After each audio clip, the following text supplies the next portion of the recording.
կեշի տեղ դնում։ Եթե պարտվող բանակ է անխուսափելիորեն քո ստեղծած վերափոխած բանակը,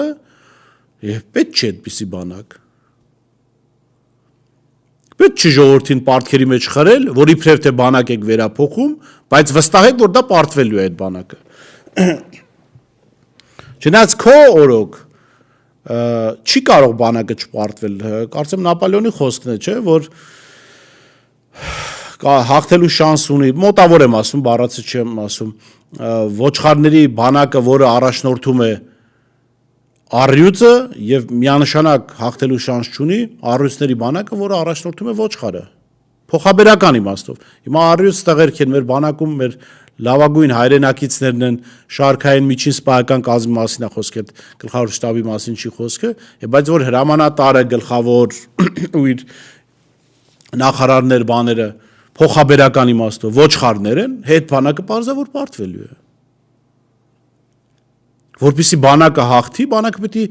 առյուծների բանակը պետք է առյուծ հրամանատարներ ունենա, ոչ թե ոչխար։ Ընդ որում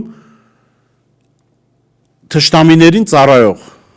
փոխաբերական իմաստով ոչխարների մասին է խոսքը։ Իսկ պատերազմ չի լինելու երկու դեպքում էլ Նիկոլ Փաշինյանը հաղթի, թե Նիկոլ Փաշինյանը պարտվի։ Բացատրեմ ինչու։ Եթե Նիկոլ Փաշինյանը վերընտրվում է, ապա Ալիևը ինչու պիտի պատերազմ սկսի։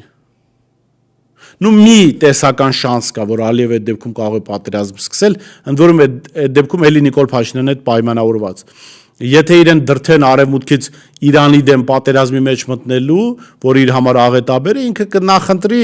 ցույց տա զբաղվածություն Հայաստանի հետ պատերազմ հրահարելով Նիկոլ Փաշինյանի հետ պայմանավորված։ Ցույց տալու, որ դե այո, ես կուզեի Իրանի դեմ պատերազմի մեջ մտնել, ձեր պարտքերը վերադարձնել, հարգելի արևմուտք, որ Ղարաբաղը Արցախինց տալու համար ունեմ, բայց հիմա Հայաստանով եմ զբաղված։ Այդպիսի տեսական պատերազմ կարող է լինել։